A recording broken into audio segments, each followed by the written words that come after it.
All right, let's do this. So today we are going to be going through week 3 of the R Programming Beginners Bootcamp. Thanks for joining me today. Today we're going to be looking at, primarily data visualization and data exploration. We're going to be using an introduction to ggplot2, which is one of the most famous, well-used R packages out there, right?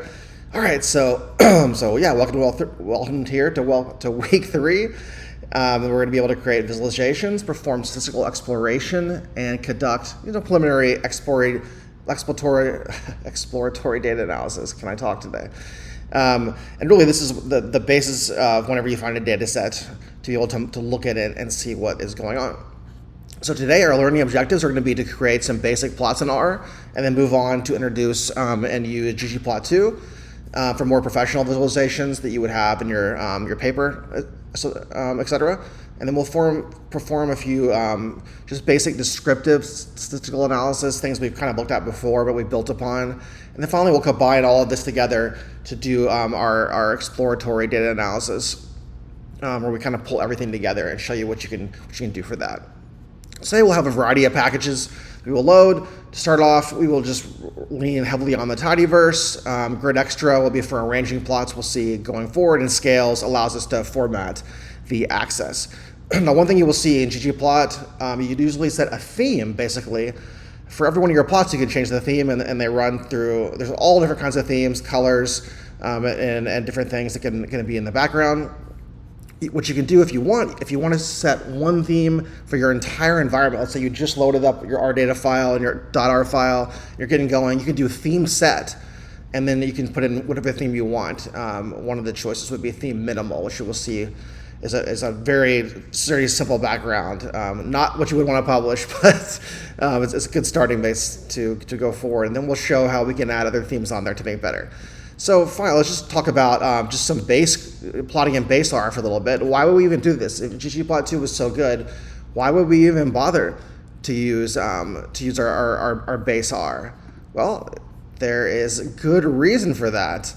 ggplot2 is very complicated. The tidyverse is complicated. You have to pull in all these packages, right? And sometimes, if you're trying to build like a production package or function, you might want to have things that will just be built into R and be simpler, and they won't be updated. So you won't have to go back and update it. Code won't be broken, right? So if you want to look at just some simple plots, or you want to make sure there's no packages are needed, you can look to plot in basic R. So let's just do that for the start here. We're going to create just some sample data here. This R norm is basically just taking random variables from a normal distribution, taking 100 variables that have a mean of 50 and a standard deviation is 10. And then we're just multiplying that by that x value by 2 plus another random pull from a normal distribution, right? And then finally we've made groups here where we've sampled from A, B, and C 100 times. So we imagine just have A, B, C, B, a whole line up to 100, right? These are more factors or groups or strings as opposed to our numbers up here, right? So you'll obviously deal with them later, and we can put all this into a data frame if we'd like, with our data.frame and our 3 columns here, our x value, our y value, and our group columns. You can imagine those are just x, y, and groups vertically as our feature columns in this data matrix or data frame.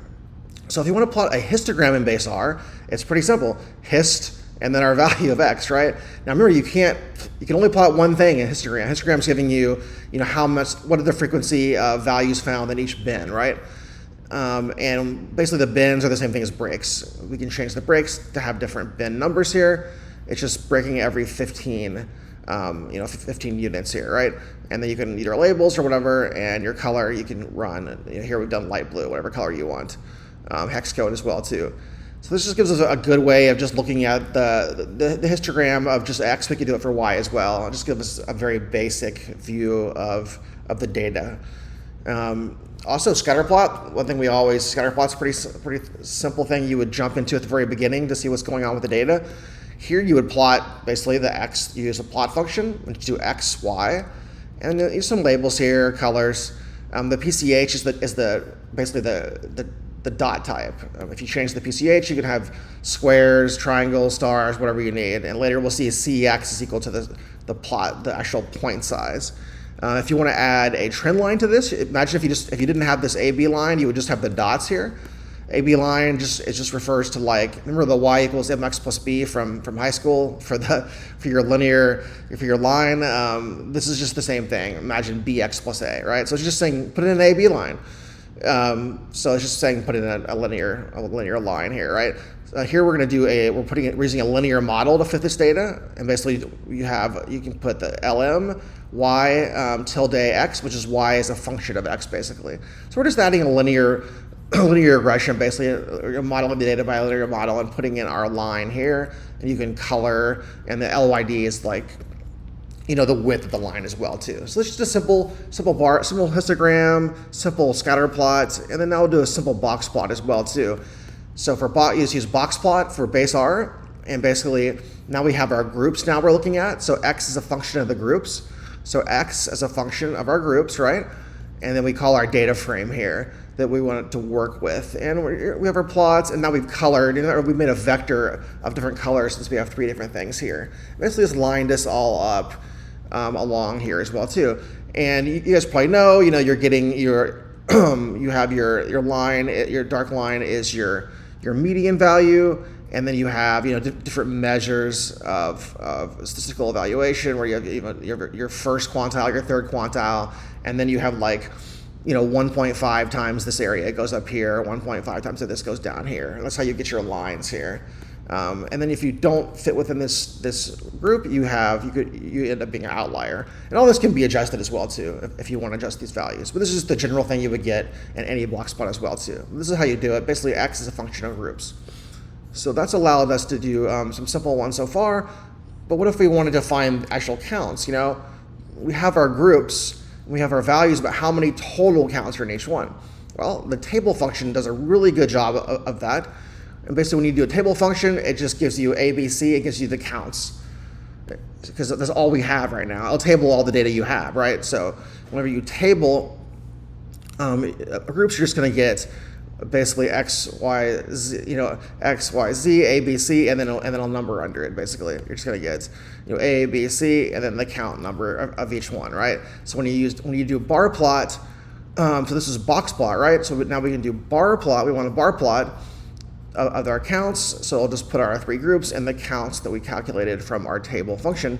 Once again, there's a color vector for these 3 across here, and we have limited the Y, just to give you kind of an idea of what you can do to adjust the Y values. Imagine this thing just went up to 100 here. It wouldn't look good, right? So basically what we've done is we've said we want to adjust this Y lem, you could do the same for X lem, and basically we're saying a vector here.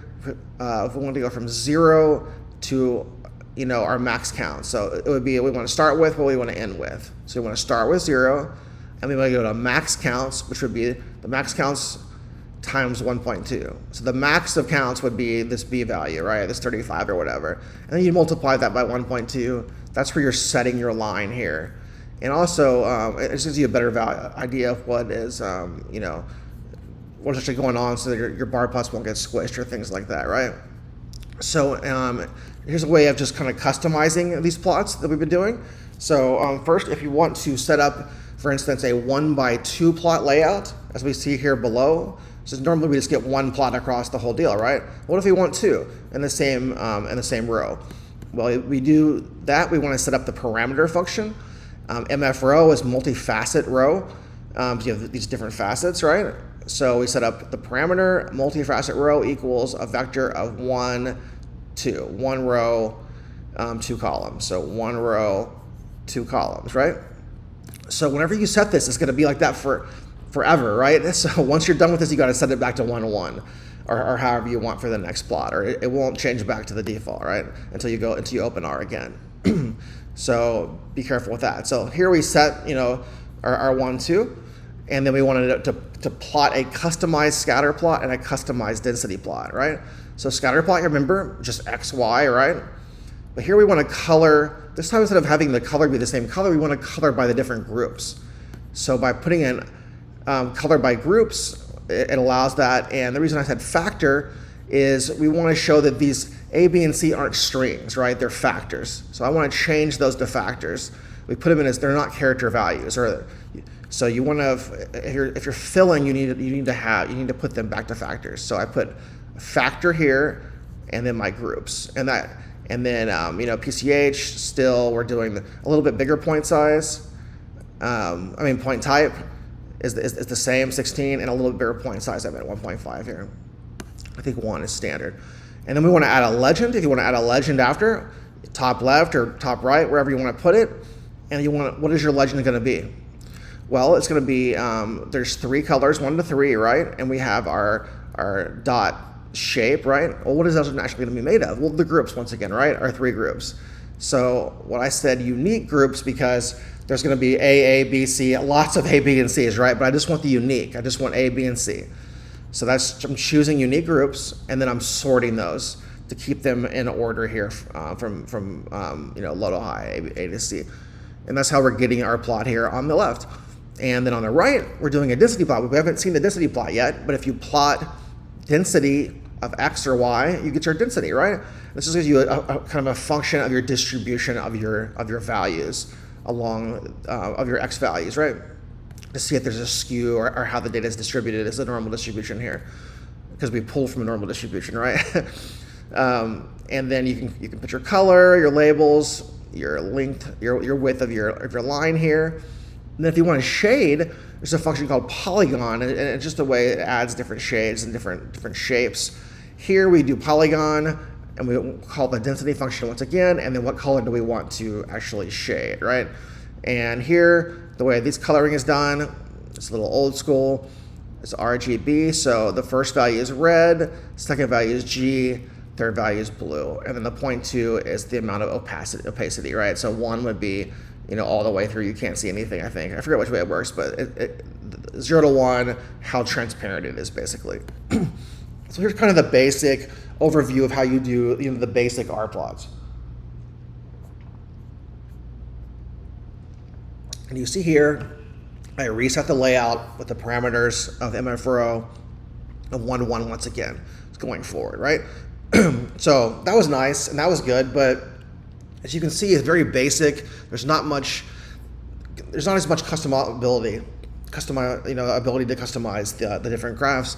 And the ggplot2, you could say that it's kind of the grammar of actual graphics, right? It's a systematic way to build and describe graphs, right? And what you're going to see with ggplot2 is you're going to set up a basic background, and then you're going to build layers upon this background.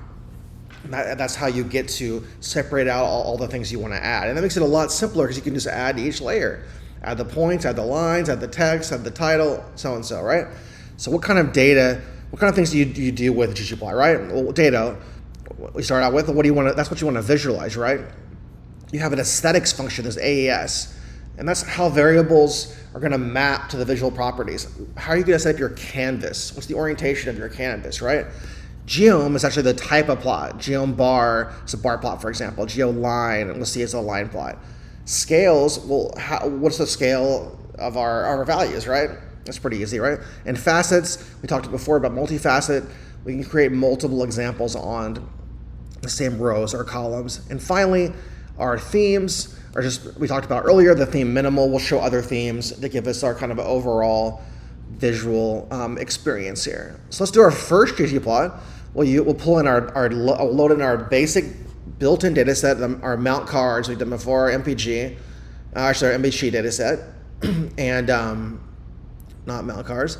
And we looked at the head of it, just remember kind of what we're seeing here. And we took a couple variables.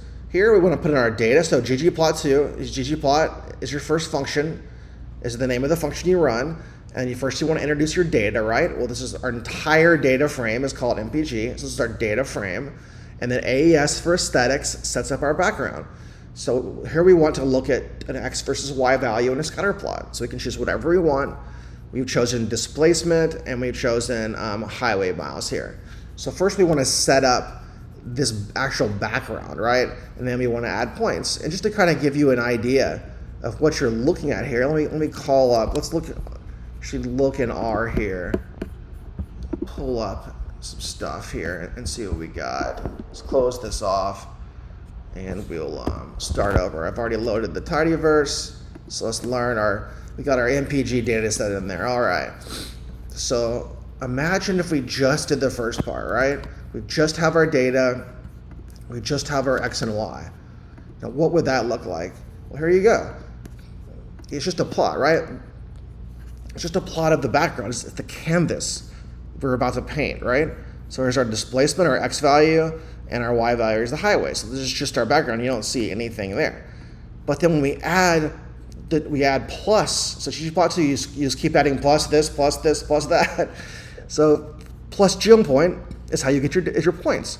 So it's just pulling in the actual points. So we have our canvas, and then we have our points, right? And our theme is being pulled theme minimal because that's what I set at the actual beginning.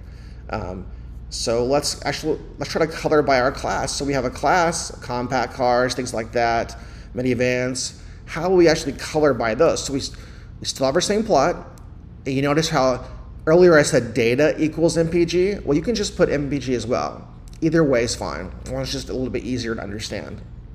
But ggplot, MPG dataset, once again, AES, our X displacement, Y highway mileage. This time we're adding one more value. We want to color these values by class. Now, if I said color equals blue or something, it would all be blue, right? But I don't want to do that. I want to do it by class, actually. And classes are already factors, so I don't need to do that here.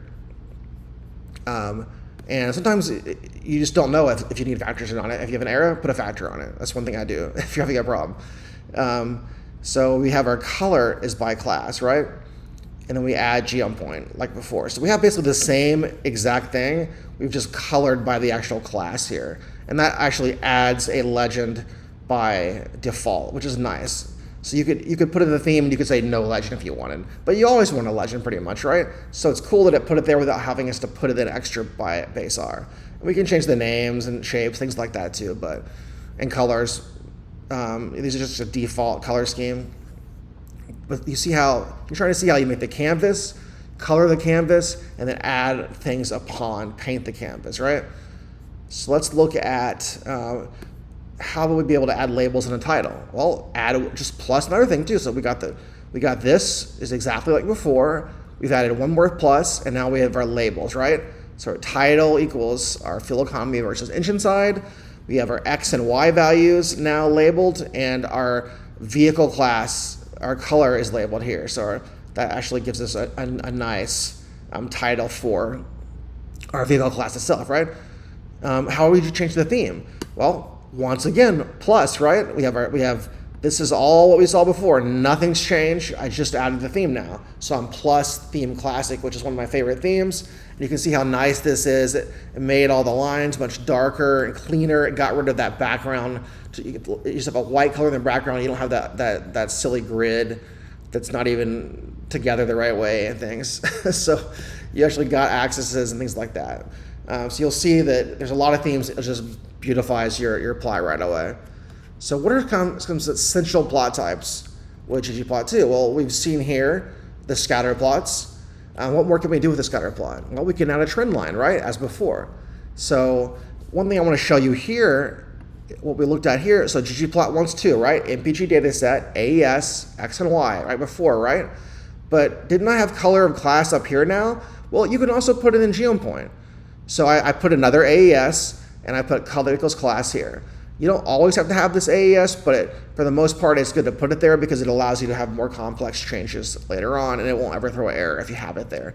So I'm adding the geopoint, color equals class. I'm basically just moving it from here inside another aesthetic in geopoint. It's coloring it exactly the same. No difference, right?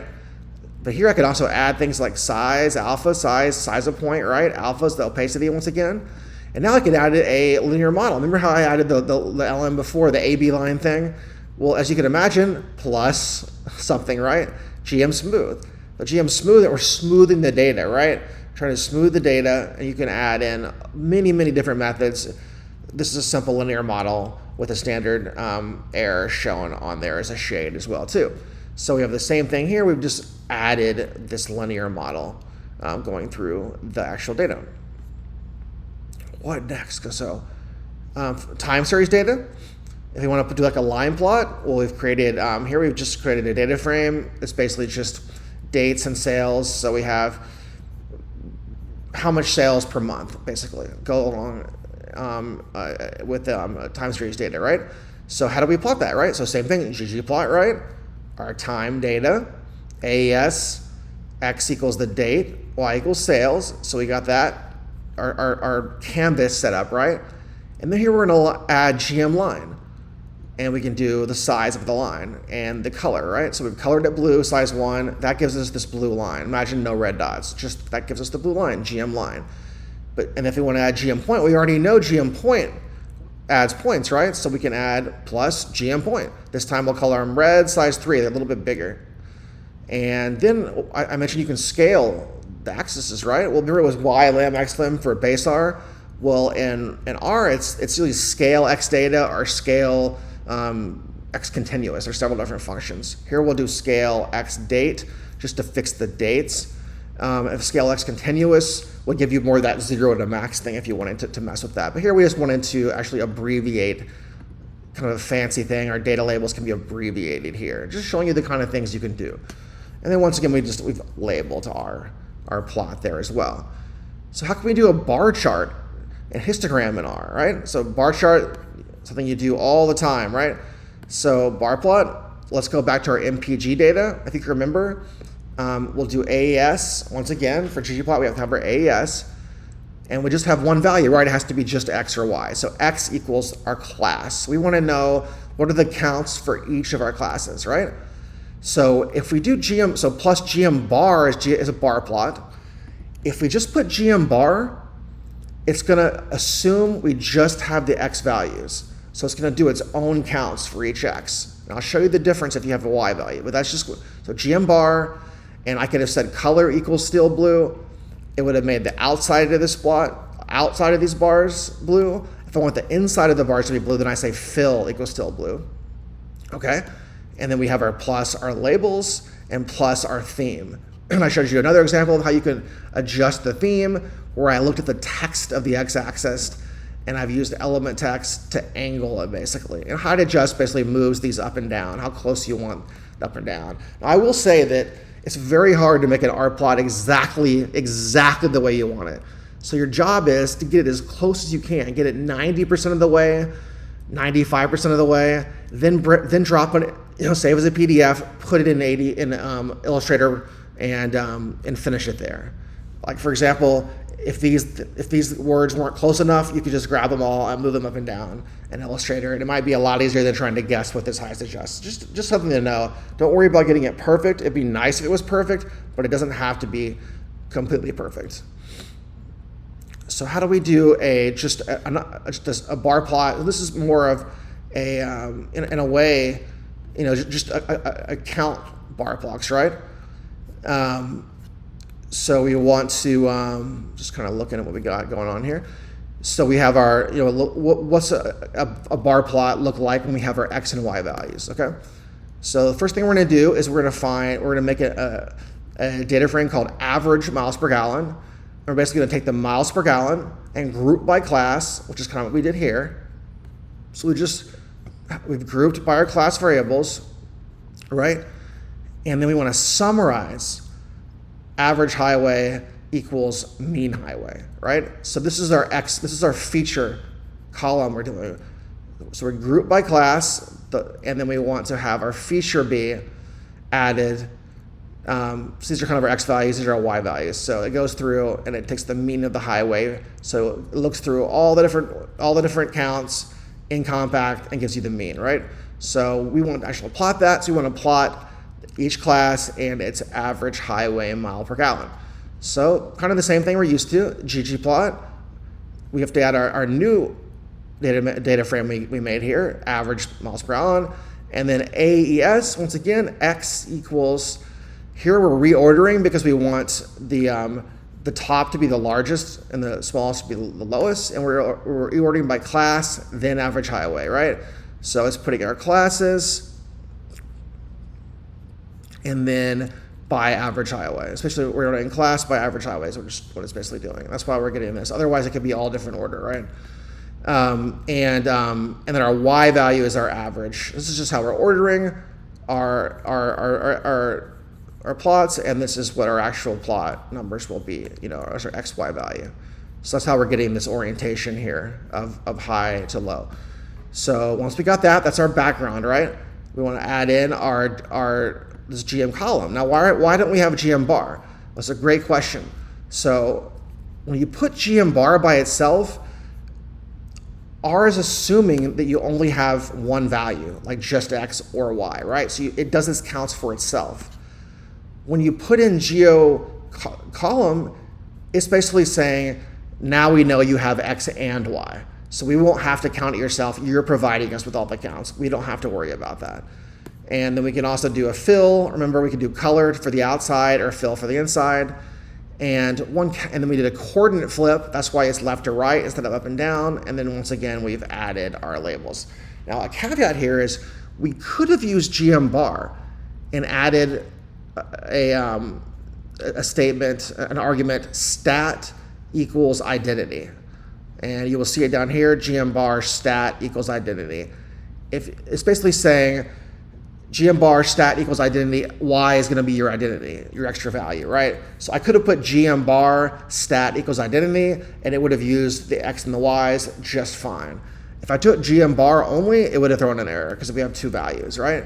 So GM column is basically just a shortcut for, GM column just stands for GM bar stat equals identity because you use it a lot more. So that's why they made a new function for it. But you can do either way. Obviously, GM column is probably the better way to go there. And then what stack bar plots? I think people use a lot. I've used these all the time. So now we want to have our different classes and our different counts, but we want to, our different drive, or now we want to look at the drive types. We'll group by drive type and we'll fill by the classes. So we'll fill by the number of counts of each class, right? So first we need to find those counts to start with, right? So let's look at our miles per gallon counts, mile per gallon data set, right? Well, we're gonna count drive by, we're the class by drive, right? So we look at for each drive, we wanna count the number of classes, right? And then we want what are the numbers of each class in drive, basically. Then we're gonna group by drive, that's why we see these three values. And then we're going to arrange the count descending order. That's why we want the largest counts on top so they go down. It's much easier to visualize. And then we're going to mutate, making one more new column that's class to ordered. And that's basically just putting the once again, it's putting the classes in the correct order here. Just facet in order, basically, class, right? So now we have just our order of classes defined for each group, basically. So now we have this MPG count, and you can take a look at that. We can make this matrix here, and you can take a look at what we're actually, a lot of this looks a lot more complicated than it is to actually see like literally the matrix we actually made. So you can see here, it's grouped by drive, right? And for each drive, we have a class, right? In each one of them, and for each class we have our account, and that's all we're showing there. And then your class is ordered. It's probably a little redundant. It's just showing the facet order for these counts for each drive, basically. So let's go back. So now we have kind of put that together, and we ggplot MPG counts is the data. AES, once again, X is equal to drive, Y is equal to our count, which is N. Remember, when things are counted, they're always done in R, it's always an N value.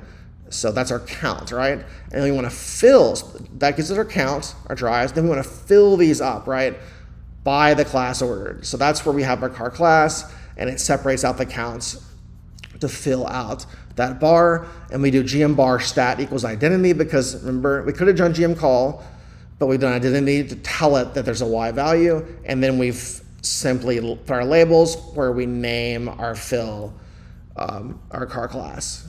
A little complicated. I think you go through a couple times, you'll see what I mean. It's really all about making your matrix the way you want. and just throwing it in, and then it's much easier. The main thing you have to worry about are your colors and fills, and they're in the right spot. Other than that, it's really not that hard. And looking at how we do histograms in ggplot, really easy. ggplot, MPG, AES, just the X value alone, because histogram is just X or Y. And then plus, of course, a nice tidy function name, geom histogram. Instead of breaks, you have bin width, and you fill equals the middle, and the color equals the dark outside black, and then once again the opacity, and then our titles. And then we have our histogram with our number, our frequency in each of our histogram bins. How about density plot? Very similar. You have our ggplot, MPG. A is going to equal here, highway. That's all we have, right? Because there's no Y here. And if you just would have got, if you would skip the fill here and just put AES X equals highway, you would do plus GM density with an alpha value of transparency, right? If you did that, you would just get one basic value, just one density plot, right, for all of the highway miles. But we want to look at these, how are these by the actual drive type?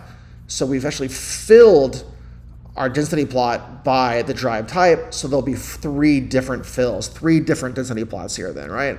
So that's where we have our different density plots here. You can plot it without it to see what it looks like, and it'll just be one plot. So the fill just brings in, it's kind of like the fill by class. That's all we're doing. We're filling the density plot by class. Instead of class, it's drive type, right? Just like above. So those are pretty famous GG plots. But what are some of the most used ones? I think the box plot and the violin plot probably the most important plots you do in your statistics. And genomics workflows. So let's look at a box plot first. Going back to the MPG dataset and looking once again, our AES is class versus highway here. That's what we decided to do here. So we want to see for each of our classes, what is the mile per gallon? So we're filling by class. That basically just filled each one of these values by a random color, just like I did here when filled by drive. Now we're doing fill by class. And then I'm saying GM box plot. That's our new thing we're doing. This gives us our box plot with our our spread of values, our median, and our error, and our outlier points, right? Here's a perfect example. I talked about theme. If I do theme legend.position equals none, it gets rid of that legend that would normally happen by default with the different classes here and colors, because we don't really care about that right now because they're obviously all different colors here. And we have our labels, and then once again we did the theme where we made the class X values at a 45-degree angle. But basically just what your X and Y value is in, your fill of your color, basically, and then your GM box plot nails all that stuff too. And we'll talk about in our next series, we'll talk more about this, t-test, statistical analysis, and ways of adding, all of our p-values across these plots too. It's very easy. You can imagine it's just one more layer of pluses, right? You could have guessed that, right? What if I wanted to get rid of these outliers? Especially if they're really, really tall, they might smush the graph. We would add in a plus GM box plot. Actually, in the GM box plot, we would add in outlier.shape equals NA up here in this value here to get rid of that. So violin plot. This is probably one of my favorite plots. It's basically just a better box plot that gives you more of a better distribution of the values. So here, the same thing. We have X equals class by highway, mile per gallon, filled by class. We got rid of our legend. So really, what we're doing here, we just add this GM violin. GM violin gives us our actual violin plot itself. Trim equals false means I want all of this left on there. If it said true, it would cut off the plots so you wouldn't see these long stretches here. You can try it for yourself on and off to see how, if you want to see those values. Usually better to leave everything there so everyone can see the truth of the data, right? Not try to hide anything. And one trick you can do is you can add actually the box plot on top of the violin. So you see here I just added plus GM box plot, the width, just how wide it is obviously, and its fill. And you see it's actually added in this little box plot inside the violin plot. So you kind of have a double plot here. If you didn't put in the geom box, all you would see is your violent, and you would still have your median and your outliers, things like that. But this gives you a very, really just comprehensive look at what the data looks like, right? Once again, we've gotten rid of the theme, and we've just labeled the axis and everything the same way. Takeaways, this is how you do geom violin, add box plot for the middle if you want. Jitter, very important function here. So let's look, what if you want to look at, mile per hour by drive type instead, right? So AES drive by highway, instead of class, it's drive by highway. And then we've done color by drive, right? If we would have done fill by drive, all these things would be filled by the color they want to be, the guest, in-house colors that they put in, right? And of course we can add much better colors if we want. We'll talk about that later. But anyway, I'm coloring, right? So that means the outsides of everything in the dots are that color. If I did fill, it would just be filling in the actual lines, and the dots would still be black. And I can change the dots back if I want. The whole point of ggplot is you can change all of this, but it can go forever, so we just want to keep things simple for today. What I really want to show you here is the box plots. Once I've made the actual block plots, which we know how to do, we have this geom jitter.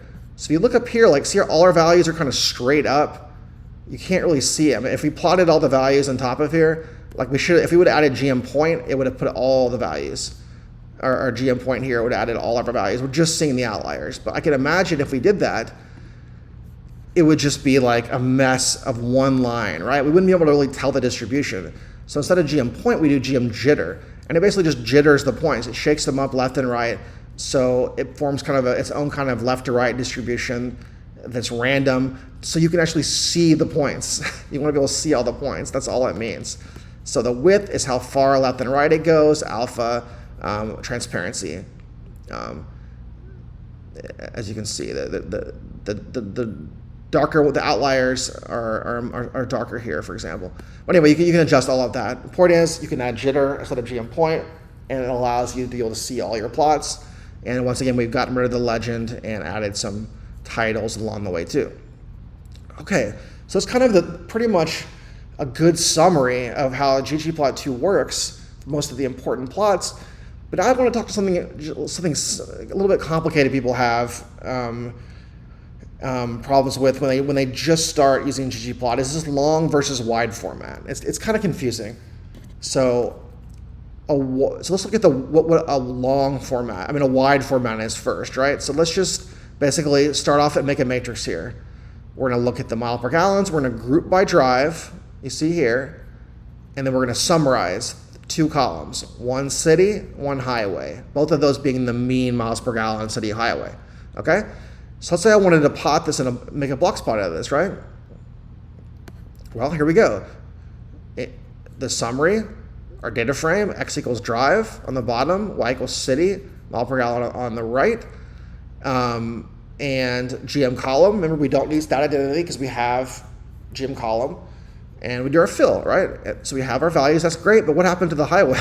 We can only plot one variable at a time. We could have put y equals highway too. So what do we want to plot both this at the same time? Well, we need to take this wide format and turn it into a long format, okay? And one way you can do that is just by taking that summary file we made and use a function called pivot longer, all right? And pivot longer, and you can imagine if you want to go the other way, it's pivot wider. But pivot longer takes the wide function and makes it longer, it makes it to a long form, right? So here, our columns that we're trying to move down are city, highway, and the names we're going to move them to are type and when the names we want to take. So what we'll have is we'll have our group, and then we'll have 2 new columns, and what they'll say is like variable and type. And type and variable, I mean. So we want to specifically name them something of value, so they won't be like variable. So basically the names are type, and the actual values are mile per gallon, right?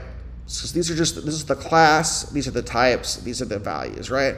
But what you'll cleanly see here, for instance, for 4 now, you can actually have 2 variables for the same class. So we've moved them down to the same class. You can imagine we're able to plot those two variables side by side now. And it's very simple. We just did our MPG long that we saved, AES dry mile per gallon, our X and Y values, fill by type this time. That's what we're adding. We fill by type. And that's how we're having, and it's just showing that it's city by highway each time. And once again, we've done our GM column because we want to put in our own Y value. Position equals Dodge. It just kind of gives you an idea of where these, how you want the distribution of these plots. Or do you want them overlapping or more space between? And you can do all sorts of things like make these things skinnier, move them back and forth, as you can imagine, lots of different ways. That's the kind of the idea of this long versus wide format. It's really easy. There's functions in there that will always let you flip back and forth. And one other advanced ggplot feature is faceting. Faceting is kind of like that parameter for base R, where we want to put multiple plots on one line or different columns, right?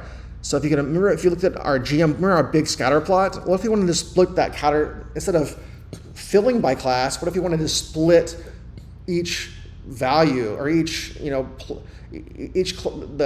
GM points for each class by their own plot, basically, right?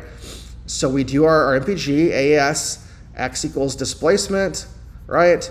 Y equals highway, mile per gallon per highway, and our GM point, just like before. And we would see a scatter plot if we did that alone. But now we've added facet wrap. So we want to facet wrap by class. So we want to separate these things by class. As you can see here, are 7 different classes. And then how many do we want and how many columns do we want? Well, here we want 1, 2, 3 columns. So then it just goes across to fills those 3 columns until it stops, basically. And you have our labels as well, too. That's just a way to kind of split out and reorganize your plots in certain ways so you can see them in a better way you might want. We talked about customizing the base R. Well, let's just say a couple more things about customizing ggplot too, right? Remember our wide plot where we did like this time we're kind of flipping it. We're doing basically it looks like we're separating by class and we're doing the count by each one, right? So that would be definitely a GM bar by itself because we want all it wants is an X value and it's doing its count for itself, right? So X equals the class along the bottom. It's doing its own count, and then we're filling by the drive type in the actual colors. And here we've done a GM bar because we want it to do the counts for itself. That's why we don't have GM column. Position equals Dodge. Once again, it's just where these columns are. You can change that later. And now we introduce this scale fill brewer to a palette. What's a palette? Well, basically you have these palettes are kind of these color themes people have set up in tidyverse and R that you can pull down to where you can have a group of colors that can go together in a theme, just to make it really nice, make everything go together. And there's tons and tons and tons and tons of different palettes, and scale fill brewer is a good way to reach a lot of those palettes. You can also make your own. But there's a lot of cool ones, like if you guys seen Wes Anderson films, how they have those really distinct color schemes. There's actually a Les Anderson palette. We used to use that a lot in our former lab. We're adding in a theme. We're adding theme minimal in here. It's kind of redundant because it's already set, but we could add classic if we want. And then we're customizing natural theme. We're at the plot title. We're basically setting its size, its face, its direction. We're flipping the 45-degree angle on the X values once again, and then we're changing kind of the grid in the back and adding some titles. Point is, there's a lot of things you can do to make this. And whenever you do a ggplot, if you just do ggplot, it will plot it in the R window. But if you want to save that plot, assign it, like P1 or whatever value you want, and to pull that back up again to see it, you just put in that value and push return to see it again there. One more thing we can do, as far as customization, you can see here we have we've done just a simple scatter plot, which we have colored by city. So we're coloring actually by the city values with a GM point of 3, and then we're doing this. If you want to do a gradient, we're doing a scale color gradient. So our color is made by city. But what's the color of city? Well, it's a gradient from blue to red, high to low. So the gradient starts at blue to red. Whatever colors you chose here, that would be the gradient that it's happening. And they're adding in a theme dark. You can see here's an example of a theme dark. It's dark, as you expect. And then you have, you can add your labels on there as well. And then one final thing you can do is just combine multiple plots. Don't worry about these plots too much, but we've made 4 plots. We've assigned them to a value, a variable of P1, 2, 3, 4, and they want to plot these at the same time. And if you just plot it one at a time, we would just have them 1, 2, 3, 4. They would all be stacked vertically. But if you want to arrange them a certain way, with that grid extra package we loaded at the beginning, we can use this grid arrange function and basically put our 4 plots and then the orientation we want. Here we want 2 columns, 2 rows. And this gives us our title. And this puts all of our plots in a way, organized way we want to put them. And if we saved this, then we could save them all together, in one scheme. Well, saving, now that you mention it, how do you save actual plots in R? Well, there's an easy way and a hard way, right? Remember we always talked about the easy way and the hard way. So if I wanted to save this plot, really kind of not much to save, but I can do export, save as PDF, and then I can choose the directory I want, I can choose the size, and I can look at an actual preview of what that will look like, which is often really good to see before you save it. And that's a way to kind of manually save within RStudio, and trust me, I've done it a million times that way, especially if I want to see something just really fast, right? So there's 2 other ways I would say to save. One's kind of the base R way, one is the ggplot way, or the GG way, right? The tidyverse way. So, for example, if I wanted to save, let's say I have a plot called, I want to save basically a plot. Here's the plot, actually. Let me show you the plot first.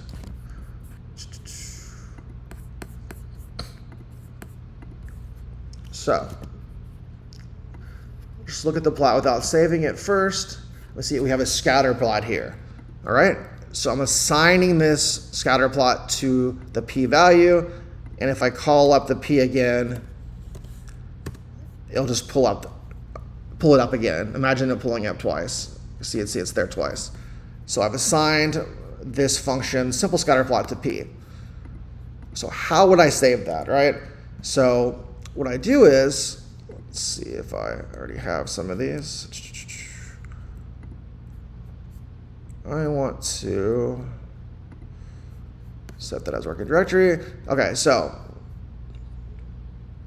it's kind of complicated what you have to do here. So you want to set up this function called PDF, then the name of the plot you want. I'm naming this plot my plot PDF, the width and the height in inches.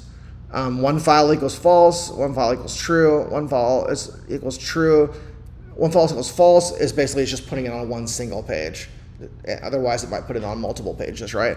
So I have to run this first, then draw my plot, then print the variable to the device, and then I need to do the dev.off to close the device. And so the way this would work, those 3 in a row, as you can imagine, so I do the PDF thing first, then I draw it, then I pit. But remember the dev.off got rid of our plots? That's kind of bad. So if you have a lot of plots and you want to go back and through them and go back and look at them, if you do it this way, you have to run dev.off, you lose everything. And this is the reason I don't like doing it this way. But you can obviously do it that way, and you see here, my plot.pdf has been put there, right? But the problem is, now I've lost, let's see, it doesn't show it here, but I will pretty much lose the value of a lot of my plots there, and the reason that the ability to work with them. What's the better way to do it?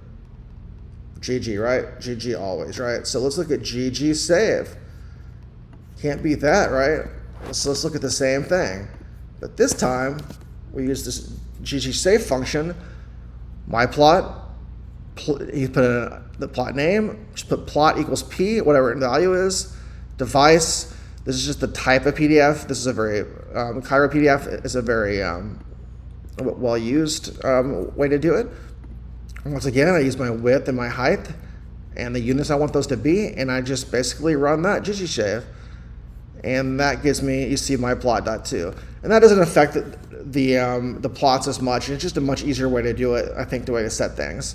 And it just keeps it allows the flow, I think, to work much better in your actual code. Okay, so now we kind of made our base plots in R, we kind of made our cooler ones in ggplot2, and we showed how we can save those. So now we kind of want to look through this exploratory data analysis. Because one of the first things you do when you get data is you need to jump in, do some really quick descriptive statistics, and do some exploratory data analysis just to see what you got going on. See your distributions, see your outliers, and just to be able to really, your NA values. It's very important when you do that. You can't just jump in and start doing stuff for the data. Trust me, you would like to, but you just can't. Or you'll have all sorts of false values or false results, especially in our very complicated high throughput genomic data. So just a kind of a reminder on some of the descriptive statistics in R you can do. Remember our summary, we can summarize the whole data frame, or we can summarize just one vector, right? Just the vector of highway mile per gallon. And then it gives us kind of our distribution, our mean, first, third quantile, things like that. And you can also do, remember your summary statistics, where you can just pull in the whole data set, put summarize, and then make a column for each one. N is the count, obviously, mean, median, standard deviation you see here. And we're just basically running those functions along here and getting our values for that. Now that we have kind of all those, we can be able to build all these, let's remember how to group these together by different things. Well, now if we start by group by class, we'll have the classes here, then we can also summarize. So here we kind of looked at the whole data set summary, right? Now we're summarizing all these things that we've done here by our class, right? Things we've seen before. We did this in our last weeks. If you want to group multiple variables together, you can group drive cylinder. It's basically just for each drive, you have the different cylinders for RR, right? And then you do your same summary values as two. This is all just ways to group the data and summarize it into a table the way you want to be able to look at it using your exploratory plots. One more thing I wanted to show, a correlation analysis. We haven't talked much about this. We'll go into this more in the coming weeks in our stats modules. But just a little, since we're doing descriptive statistics and plots, might as well just kind of introduce it here. So let's just say we want to select certain columns, these 4 columns, just these numeric columns, right? So for miles per gallon, we do select, and we're selecting the feature columns, right? So we're choosing these 4 columns, and then we're making a correlation matrix. And by doing that, we just do correlation, COR, by this matrix we made, and it will look at the correlation between all these different variables. We're basically just printing, and we've rounded them, the correlation matrix. And this is just how much it's rounded by second spot. So now we have this correlation matrix. It's kind of nice, but it'd be nice to be able to plot that and get a little more information from it. And we can do this once again by doing the long to wide format, right? So I would consider this to be kind of a wide format. We would need to put it into a long format. And the way to do this, we could do the pivot to longer function, but there's a new function I want to show you. It's a little bit fancier. It's called reshape2, and it has a melt function. And this melt function automatically flips it the way you want either way. So I'm basically taking this correlation matrix and I'm melting it back down to do that. And by doing that, I'm stacking the feature columns. And I'll show you what that looks like here. Let's just show you what that looks like. So let's make our matrix just like before. You see our correlation matrix just like we see in the other page. And then let's melt that. Let's run that library and melt that back down. So we load reshape2. We're doing our melt. And it also makes it into a data frame. And notice here, it's stacked the variables this time, right? It's stacked. Since we have 2 variables, it basically you have to have the one that's associated with the other. So it basically just split these into the 4 groups. And then within the 4 groups, it looked at the different ones it compared to, and then you have your values too. So now this is into our long format, where for each variable, we can look at 4 different correlations to each respective variables. So you can imagine we can plot this new matrix, the melted correlation matrix, and then our AES is pretty obvious, var1, var2, and then we'll fill by the actual value, and then we introduce a function called gmtile. So we basically have this already base built out, and we want to put each value into a kind of a square tile here. That's what we're getting these tiles you see here, and then we're doing a scale fill gradient. Remember before when we scaled by our blue to red, this time we're doing a little bit fancier one, where we're scaling bottom blue, top red, middle white. And this is really good for copy numbers, which you'll always see in copy number. We'll do that here later this semester. And basically you're going low blue, high red, mid white. That's how you're getting this distribution. And then you're just setting the limits, right? Midpoint equals 0. And then the bottom value is -1, top value is 1. So you're just setting that gradient fill up. So we loaded the matrix to get the background. We've added these tiles. We've scaled what the color should be. We've kind of made some adjustments on the theme here, not really important, added labels. And then finally, that will give us our red and blue, but what about the actual numbers here? Would that numbers be here? No.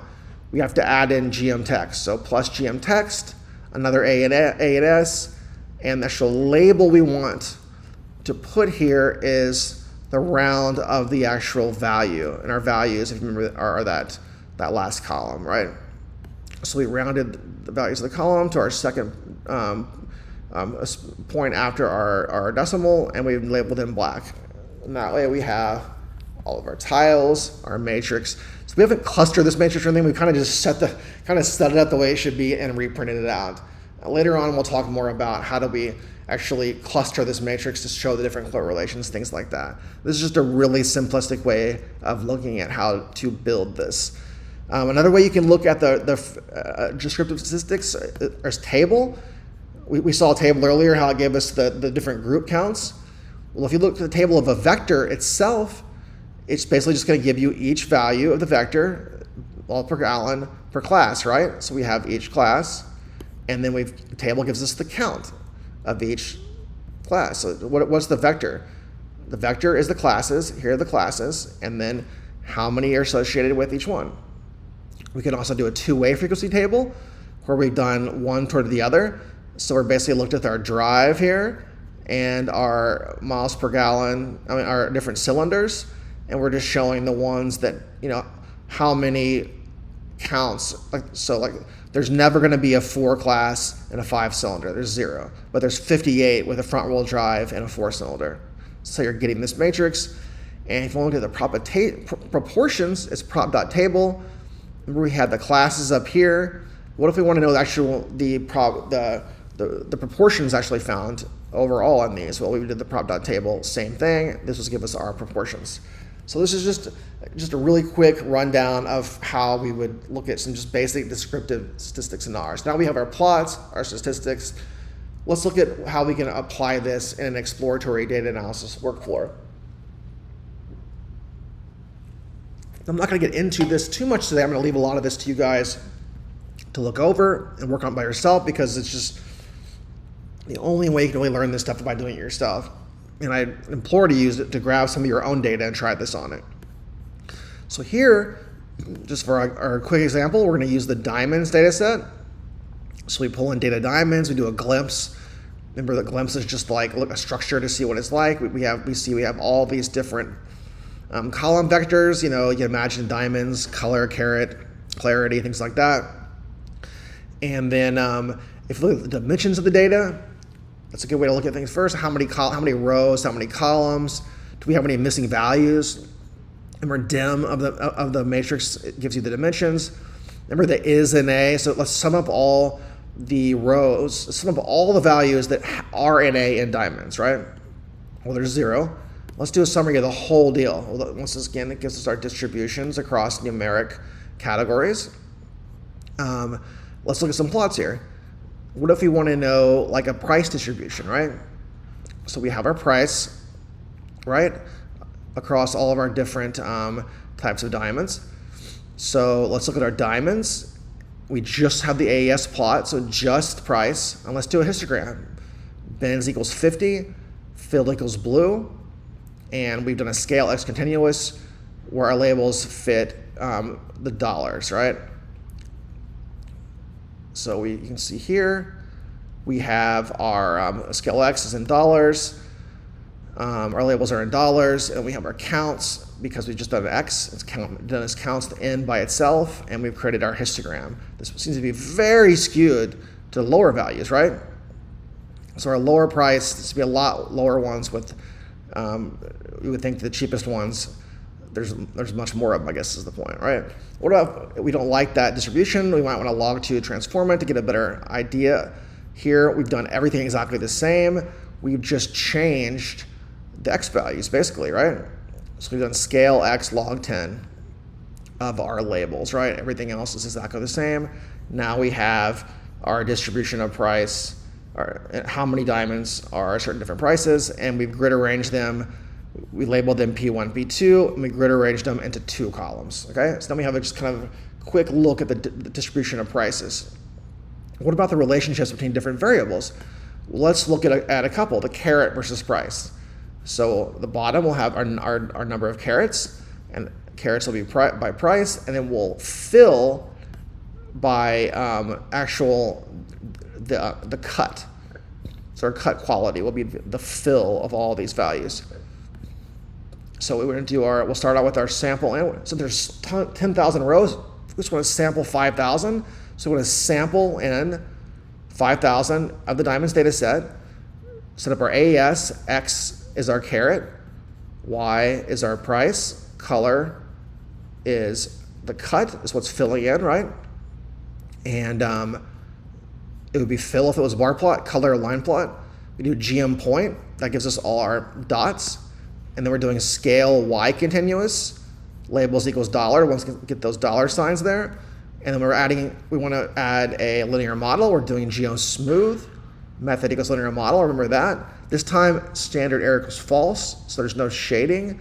But this gives us for each one of our cuts, we have a linear model describing that. As you can see, the ideal cut is the highest, fair is the lowest, as you would expect.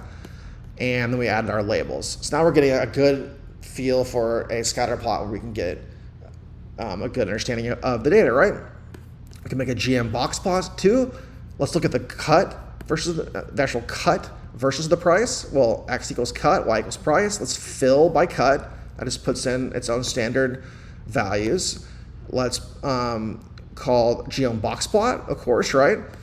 And you can do scale Y continuous, get the dollars, no legend, and there's all your values. So these are all outliers. Dots are only outliers on this. We could set outliers equals no. We could also do a jitter to see these a little bit better. But it's a good way of seeing all our data. If we added a GM point, we would have all the points inside there too, which is really the best way of doing it. When I do box plots, I do a box plot or a 5-line plot, and I put the dots inside of it, and I normally get rid of the outliers. But to each his own. And finally, I want to do a bar plot from obviously long format of the color grade versus average price. And then for each color grade, we'll look across all the different cuts as well. So how do we do this? So we want to be able to do our group by cut and color, right? Because they're going to go together on this value. So we group by cut and color, and then we summarize the mean and median price and the number of counts there, basically. And then once we have that, so we have basically our cut and our cut and our color, and then for the cut and colors, we have our mean prices for those values, right? So basically, what are our mean prices for those values, right? And then here we do X equals color, Y equals price, and the AES, fill by cut, GM column, because we have X and Y, so it's not bar identity, it's GM column. You could put bar identity, position dodge, once again, it affects how these go together. And then you do scale y continuous to get the dollar signs, and then add in our labels as well too. So that's our final, kind of gives us an understanding of how that all goes together. So now we have just a few practice exercises. I'm going to go over a few of them with you, and I'll kind of leave the rest to you to go through because I think it'll be the best for you to learn. But let's just jump into a couple of them here. If we look through, kind of go back over our basic visualization. So let's use the data, this time empty cars, mount cars. So first we want to make a histogram, right? Well, that's pretty simple, right? ggplot, mount cars, AES, just the X value, just for miles per gallon, right? Plus GM histogram, whatever bins you want, whatever color and fills you want. Bam. You got everything, right? Now we want a scatter plot of MPG versus weight. Okay, so then we have a scatter plot of our weight, X, versus miles per gallon. And then we're coloring by the actual cylinders. So we could just have those two together. Did it ask for that? Let's see, colored by number of cylinders, right? So that means your fill is automatically going to be a cylinder. We can factor the cylinder just to make sure that they're not character values. And then we have our weight by our miles per gallon, by our colors that are being filled in, and we add in our GM points. And it's almost like you can see the cluster of values of them, right? So it's really good. And then we wanted to do a box plot of mile per gallon by gear. Well, once again, we can do ggplot mile cars. AES is going to equal the gears. Once again, we put a factor on them to make sure that they're not characters. Y is the mile per gallon. And once again, we're filling by the gears. So it just gives us our random colors across. And then GM box plot, no legend. Pretty simple, right? Now what about a box plot of the cylinder counts, right? So it's with the cylinder counts alone. So it's just a bar plot, and it's getting a fill is the color here, this coral, but remember the bar plot by itself, you give just the next value, just counts themselves, just gives you an N count. So we're basically just getting our 4 cylinders and the number of counts. Once again, and we could also look really quickly at this statistical analysis, kind of descriptive statistics review for the iris data set. Calculate the mean and standard deviation of a sepal length for each species. Well, first you take the iris, you group by species for each species, right? So we have our species, and then we just summarize those two things we want. We want mean sepal, we want the mean and standard deviation. So we do a summary, we have our 3 categories, and we'll have our N, our number there as well. So we have our number of each one and their average sepal length and standard deviation of the sepal length.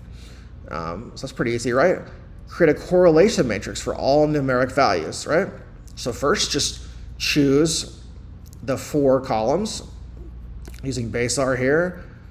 We just want our numeric columns. So we have our, and then we do correlation with those, so we'll get the same way each one because we just have X values. So we're choosing just we're choosing all the rows and just our numeric columns, and then we are throwing that into correlation and just showing a correlation between all of that. And then if you want to know the difference in pedal length, well, we would group by species first, then we want to summarize our mean pedal length, our standard deviation of pedal length, just like above, and then what's our minimum value of pedal length, what's our maximum value of pedal length. So just knowing so we just kind of know our median, our standard deviation, our minimum and maximum, right?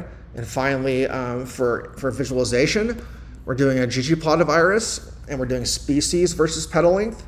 So species versus pedal length, fill by species, so it's just random colors. We're doing a double GM violin and box plot, right? And then just taking off the theme. So now we can look at our different species and see the distribution of pedal length among each species by this violin and box plot couplet.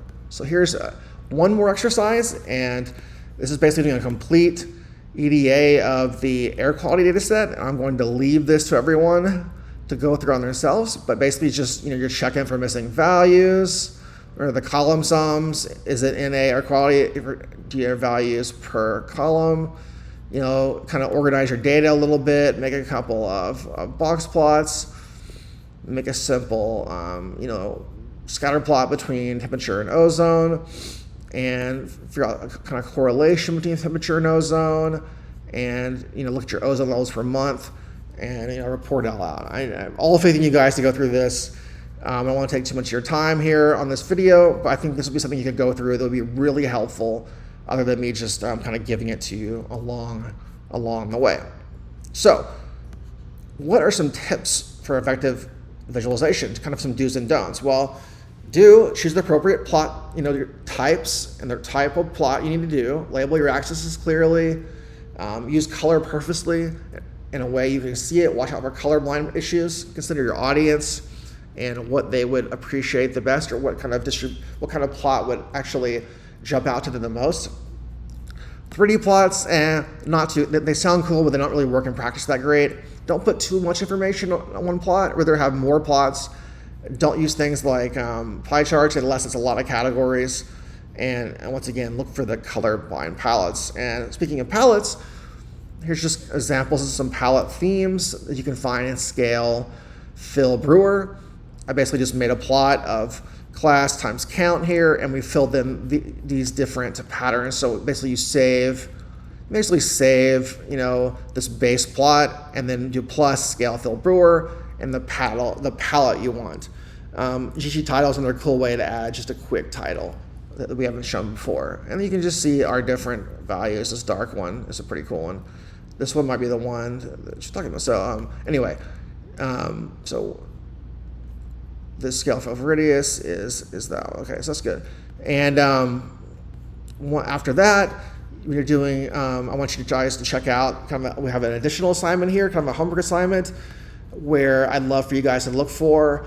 And it's just creating some plots, some descriptive statistics, and doing an ADVA thing. So just going through a lot of the things that we went through. If you have time, remember you have the answers as well too. At least go through the answers, but give it a shot if you can for a few of those. Don't take too much of your time, and I think you will get a lot out of that, because this is very important to understand how to do these GG plots. Additional resources, as always, there's a cheat sheet. So there's a GG2 plot2 cheat sheet with a lot of the stuff we already talked about, GM point, GM quantile. There's all sorts of more things you can do here. You can only imagine all the things that are available there. And also we have this R Graphics cookbook, which is another cool book where you basically have it free here, and it kind of just goes through very, very specific ways of adding more complex changes and edits to your actual plots. And then you can go look here for different color brewer palettes, and you can look at this for the best practices. But I think that pretty much covers pretty much everything. And this concludes, our third week of our bootcamp. I'm really excited to get this through. We've done, kind of a very basic introduction. Then we learned how to make data frames and kind of clean the data, and then we learned how to plot things. Next week, we're going to look into some kind of simple programming, and then we can really get going after that to really try to use our more and more our daily work, which is just, I think it's a great way to help your genomic analysis going forward. So please check out the additional resources, the additional assignment for more practice using R. And with that, I will leave you guys for this week. Thanks for coming.